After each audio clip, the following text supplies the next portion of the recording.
Assalamualaikum warahmatullahi wabarakatuh. Halo semuanya, kembali lagi di video saya Kaila Halimatus Sadia. Pada video kali ini saya akan membahas tentang materi NAT, yaitu singkatan dari Network Address Translation, modul kedua dengan materi Cisco Routing. Oke, di sini kita langsung saja ke materi NAT. Nah, definisi NAT itu merupakan salah satu protokol dalam suatu sistem jaringan. NAT memungkinkan suatu jaringan dengan IP atau Internet Protokol yang bersifat privat. IP belum teregritasi di jaringan internet untuk mengakses jalur internet. Hal ini berarti suatu alamat IP dapat mengakses internet dengan menggunakan IP privat. Jadi, NAT ini sebuah IP privat yang bisa dipublish untuk orang lain gitu ya teman-teman. Nah, atau bukan menggunakan IP publik. NAT biasanya dibenamkan dalam sebuah router. NAT juga sering digunakan untuk menggabungkan atau menghubungkan dua jaringan yang berbeda dan mentranslate atau menerjemahkan IP privat dalam jaringan internal ke dalam jaringan yang legal network sehingga memiliki hak untuk melakukan akses data dalam sebuah jaringan. Jadi itu pengertian dari NAT. Selanjutnya, di sini ada jenis NAT. Yang kesatu ada Vulkan NAT, one-to-one NAT, itu jenis paling terbuka, yaitu semua koneksi dari dalam keluar diterjemahkan ke satu alamat IP publik dan satu port tetap. Yang kedua, paket dari host manapun di luar bisa masuk ke alamat publik itu tanpa batasan. Lalu di sini yang kedua ada Restricted NAT, itu lebih aman daripada Vulkan. Yang pertama, NAT hanya menerima paket dari IP tujuan yang sebelumnya dihubungi oleh host internal. Yang kedua, tapi portnya boleh berbeda. Jadi beda ya dari Vulkan yang tadi, yang pertama. Nah, yang ketiga ada Port Restricted NAT. Sama seperti Restricted CON, tapi NAT juga membatasi nomor port sumber luar. Ya, yaitu NAT hanya menerima paket dari IP dan port luar tertentu yang sebelumnya dihubungi. VIP kata gaulnya gitu. Nah, yang keempat ada Symmetric NAT, yaitu jenis NAT paling ketat dan paling umum di jaringan kantor atau ISP. Yang pertama itu setiap koneksi ke tujuan berbeda atau IP atau port luar berbeda, itu akan memakai port publik yang berbeda. Yang kedua, jadi tidak ada port tetap atau setiap arah punya pasangan sendiri. Lalu tipe NAT ada NAT tipe statis ya. NAT statis menggunakan tabel routing yang tetap atau alokasi translasi alamat IP ditetapkan sesuai dengan alamat asal atau source ke alamat tujuan atau destination, sehingga tidak memungkinkan terjadinya pertukaran data dalam suatu alamat IP bila translasi alamat IP-nya belum didaftarkan dalam tabel NAT. NAT statik terjadi ketika sebuah alamat lokal atau inside dipetakan ke sebuah alamat global atau internet outside. Alamat lokal dan global dipetakan satu lawan satu secara statik. NAT secara statis akan melakukan request atau pengambilan dan pengiriman paket data sesuai dengan aturan yang telah ditabelkan dalam sebuah NAT. Lalu di sini juga ada tipe NAT sistem pool. NAT dengan sistem pool atau kelompok menggunakan sebuah tabel NAT dengan logika dinamis, di mana logika yang ditanamkan dalam NAT tersebut pada umumnya merupakan logika fuzzy, atau jika lambang yang nilai translasinya belum pasti. Dalam sistem pool, suatu request belum tentu akan melewati jaringan yang sama bila melakukan request yang sama untuk kedua kalinya. Translasi dinamik terjadi ketika router NAT diset untuk memahami alamat lokal yang harus ditranslasikan, dan kelompok atau pool alamat global yang akan digunakan untuk terhubung ke internet. NAT dengan sistem pool biasanya sering dimanfaatkan untuk melakukan balancing atau penyeimbangan beban pada jaringan. Lalu di sini ada tipe NAT dengan sistem overloading. Sistem overloading ini menggunakan logika request atau permintaan dari banyak klien atau banyak alamat dioperkan atau diberikan ke satu alamat IP distribusi. Sejumlah IP lokal atau internal dapat ditranslasikan ke satu alamat IP global atau outside.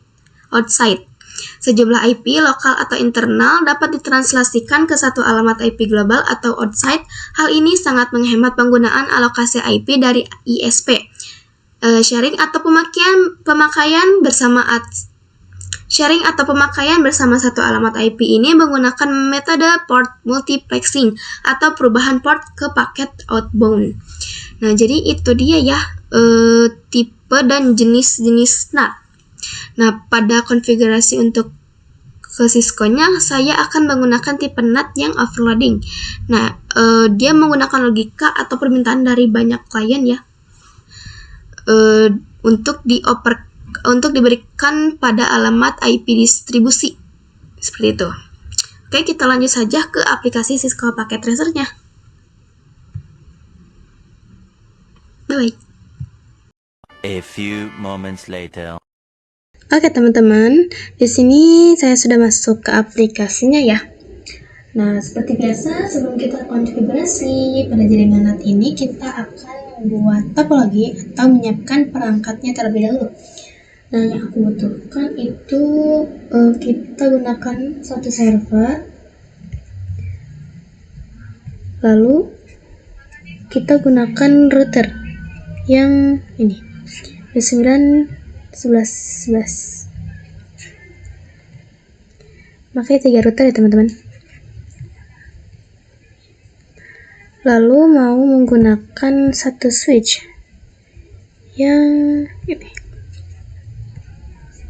Lalu PC-nya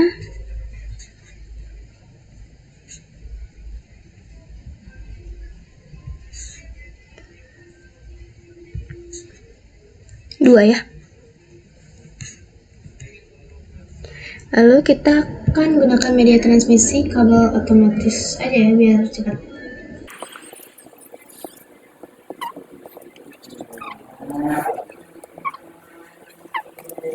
Nah, oke, kita sudah sambungkan gunakan kabel. Lalu kita mau namain dulu ya. Di sini kita ganti jadi nama server. Lalu di sini jadi Google.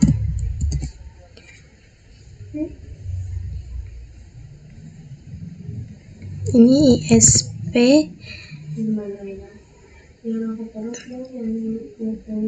Nah, untuk ISP ini apa sih? Jadi ISP ini adalah Internet Service Provider ya. Jadi yang mempunyai jaringan atau yang menyediakan jaringan. Seperti itu. Di sini kita namain klien. Nah, sudah ya. Lalu kita akan kasih dulu IP ya. IP pada masing-masing perangkat biar kita nggak lupa. Di sini 172.16.23.1/24. Di sini di Google 172.16.23.2/24. Untuk IP jalurnya kita kasih 10.10.10.1/30 aja ya. Lalu di sini 10.10.10.2/30. Nah, untuk IP jalur dari ISP ke Google itu 11.11.11.1/30. Untuk klien ke ISP ini saya kasih 11.11 di 11.2/30. Nah, udah ya. Oh, ini di sini kita kasih VLAN-nya. Nah, pada jaringan ini kita gunakan VLAN trunking ya. Di sini saya mau kasih VLAN 10.168.10.10.1/24. Lalu di sini saya kasih VLAN 20. 192.168.20.1/24. Oke, udah ya. Nah, sebelum kita konfigurasi jaringan, kita mau nyalakan portnya ya. Kita masuk ke Google, mode CLI, lalu kalian ketik no di sini seperti biasa, enable configure terminal, lalu interface GIG 0/0 ya. Lalu no shutdown IP add 172.16.23.1 255.255.255.0. Lalu interface GIG 0/1 ya. no shutdown 10.10.1 ya. IP add 10.10.1.255.255.255.252. Oke, sudah. Kita masuk ke ESP. CLI now, lalu enable configure terminal interface ke IG no/no, lalu no shutdown p8 10.10.10.255.255.255.252. Lalu sini interface ke IG 0/1 yang mengarah ke klien. No shutdown IP add 11.11.1.255.255.255.252. Oke, sudah. Kita masuk ke klien. CLI no enable configure terminal, lalu interface ke IG 0/no mengarah ke ESP, lalu no shutdown, masukkan IP add 11.11.1.255.255.255.255.252. Tab. Oke, lalu setelah ini interface ke IG 0/1 yang mengarah ke switch ya. Switch. Lalu enter, no shutdown. Lalu di sini masukkan interface ke IG 0/1 yang mengarah ke VLAN yang kita gunakan .10. Kita akan VLAN 10 dulu ya. Lalu masukkan incap session do 10. Lalu IP add 192.168.10.1 255.255.255.0. Lalu interface ke IG 0/1.20. Masukkan encap do 20. IP add 192.168.255.255.255.0. Bentar. Oke, sudah. Setelah itu kita masuk ke switch ya, untuk menyalakan VLAN trunking. Bentar, enable configure terminal VLAN 10. Untuk VLAN 10 ini menyambung ke port interface FA0/2 ya. Interface FA0/2. Lalu switch port mode akses switch akses VLAN 10. Lalu VLAN 20 interface FA0/3 ya, setelah ya 03.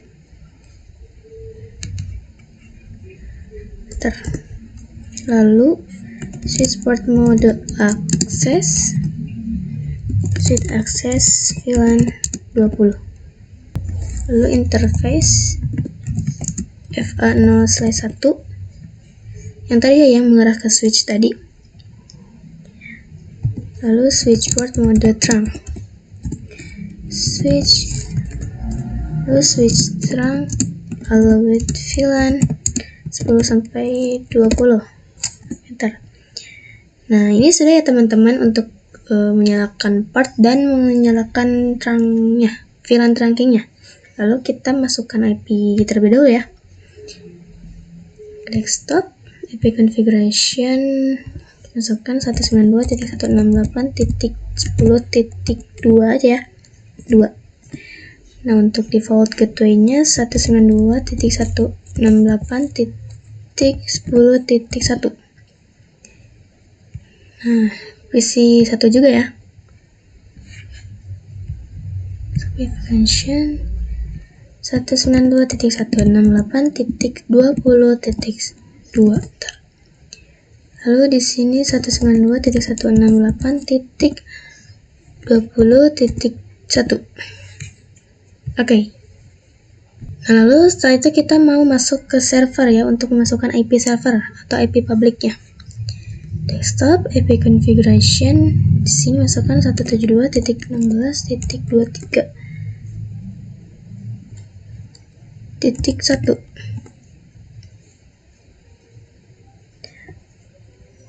2 ya, titik 2.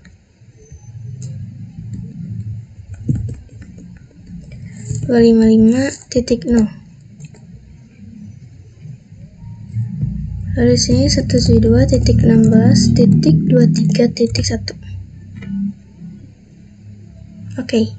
Nah, setelah itu kita mau konfigurasi BGP ya. Kan karena setiap kita membuat jaringan besar itu menggunakan protokol BGP. Nah, jika kalian ingat pada materi kemarin kita membahas protokol BGP yang dimana kita membuat jaringan dengan skala yang lebih besar. Nah, kita akan langsung saja ya, akan menambahkan AS Autonomous System-nya di Google. AS di sini AS1, di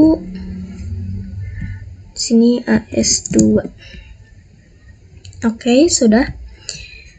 Nah, kita sudah menambahkan di sini Autonomous System-nya ya. Lalu kita langsung saja masuk ke Google.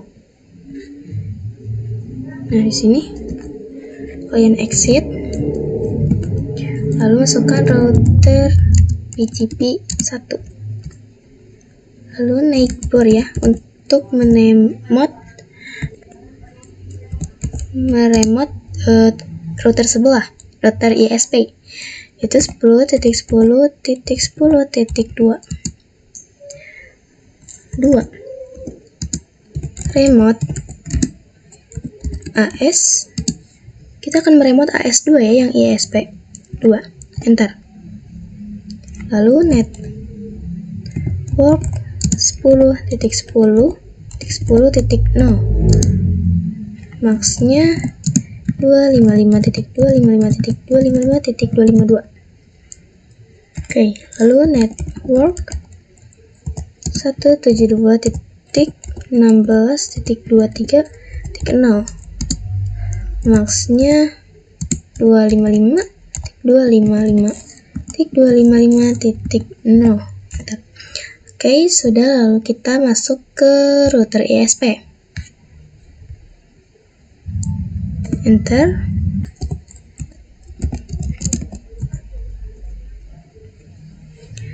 Lalu di sini kalian masukkan router BGP 2. Enter. 10.10.10.1. Remote AS2 1. Enter. Oke, jika sudah seperti ini berarti bisa terhubung ya antara router tetangganya. Enter. Lalu masukkan network 10.10.10.0. Max-nya 255.255.255.0. Oh iya, 252. Enter. Lalu network 11.11.11.0 ya, yang mengarah ke router klien. Lalu max-nya 255.255.255.252. Enter. Oke, ini sudah ya. Nah, pada router klien kita tidak mengkonfigurasi ke BGP ya. Karena apa? Karena jika dia pakai konfigurasi BGP pasti dia akan terhubung langsung ke IP privatnya. Nah, sebagai klien atau router kita ini tidak akan langsung terhubung ke jaringan server atau ke jaringan publik ini, tapi dia akan melewati perantara yang dinamakan itu ISP, Internet Service Provider.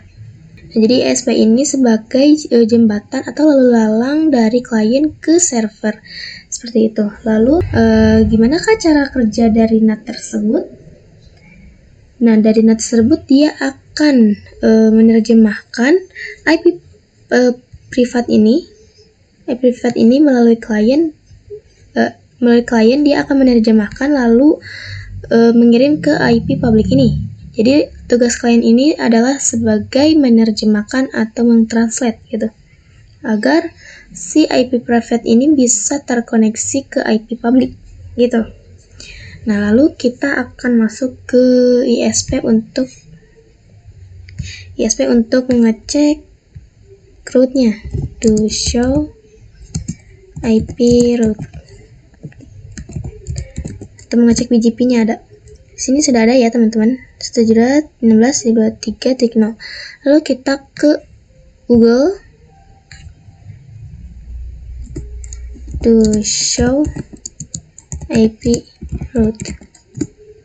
Nah, di sini juga sama ya, teman-teman, ada BGP 11.11.0 130. Oke, lalu kita masuk ke ISP untuk mendoping antar neighbor atau neighbor tetangga. Kita X lalu doping 172.16.23.1. Nah, di sini sukses ya, 100% atau 5/5. Dan ini fungsinya apa sih? Jadi ini tuh fungsinya untuk menyambungkan router tetangga, apakah dia bisa saling mengremote satu sama lain apa tidak. Kalau tidak, dia akan 0/0. Seperti itu. Nah, sebelum kita memasuki konfigurasi pada NAT, kita akan masukkan IP root atau IP default gateway, yang dimana jika diduping dia akan sukses sama seperti ISP. Dia akan mengkonfig di klien ya, teman-teman. Kita masuk ke klien, lalu bentar enable config. Nah, di sini kalian masukkan IP root. Nah, lalu kalian masukkan IP default gateway-nya ya. Root 0.0.0. Gimana yang default gateway ini yang kita tahu itu 0.0.0 ya. Sini juga sama 0.0.0.0. Oke, kita akan mengarahkan ke 11.11.2, berarti S.1. 11.11.11.1. Oke, enter. Lalu masukkan doping 172.16.23.1. Enter. Kita tunggu. Nah, dia masih 80 rate-nya. Rate ini masih 80%, 4/5. Lalu kita coba lagi, akan menjadi 100. Ping 172.16.23.1. Nah, ini sudah 100% ya, 5/5. Seperti itu. Nah, lalu kita akan cek nih apakah dia akan terhubung ke IP Google-nya. Kita masuk ke PC 0 ya, teman-teman. Lalu kalian di sini buka command prompt. Kita ping IP server. Itu 72.16.23.1. Kita tunggu dia. Nah, dia akan gagal ya, karena dia belum memasukkan NAT. Nah, dimana jika seperti ini NAT itu akan bekerja ya, dia akan menerjemahkan dari IP private menjadi IP public agar bisa terkoneksi. Seperti ini, request timeout ya.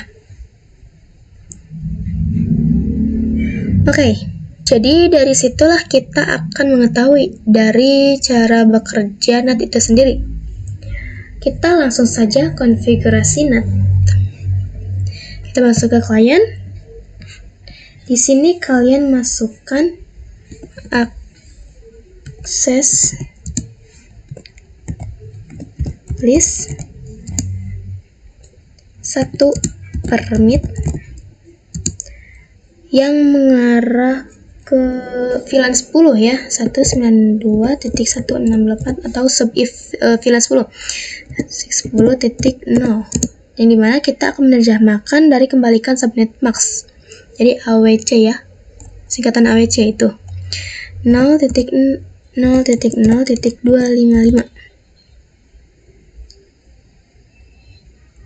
Enter. Lalu masukkan akses list 1 permit 192 yang VLAN 20 ya, 168.20.0.0.0.255. Oke, enter. Lalu kalian masukkan perintah ipnat inside search list 1 interface GIG 0/0 yang mengarah ke switch tadi. Lalu masukkan overload. Lalu kita enter, masukkan interface GIG 0/0. Enter. Lalu ipnat outside, yang dimana outside itu IP public ya. Enter. Lalu interface GIG 0/1. Enter. Lalu masukkan interface GIG 0/1 yang mengarah ke VLAN 10. Enter. Lalu masukkan ipnat inside. Nah, dimana inside ini IP private ya. Enter. Lalu interface GIG 0/1.20. Enter. Lalu ipnat inside. Oke, sudah. Jadi ini dia ya konfigurasi dari NAT itu tersendiri. Jadi cuman memasukkan access list, 1 permit, dan memasukkan interface yang mengarah ke subif atau VLAN kita yang kita gunakan. Nah, sekarang kita akan cek nih apakah dia akan sukses ke IP Google. Masuk ke PC Now,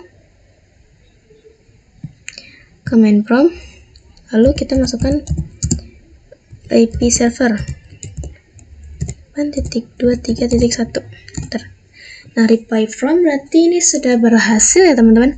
Lalu kita masukkan IP Google-nya, link 172.16.23.2.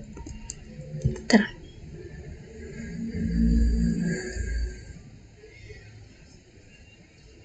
Nah, dia akan reply from ya. Yang pertama dia akan request timeout karena dia sedang loading ya, sedang mengakses IP privat tersebut. Lalu kita cek nih PC 1 ping 172.16.23.1. Ntar juga sama ya, reply from berarti sudah berhasil teman-teman. Kita ping ke Google 72.16.23.2. Ntar. Nah, ini juga sama ya, reply from teman-teman. Berarti dia sudah berhasil ya, jaringan NAT-nya dia sudah terkoneksi antara IP privat diterjemahkan ke IP public. Seperti itu.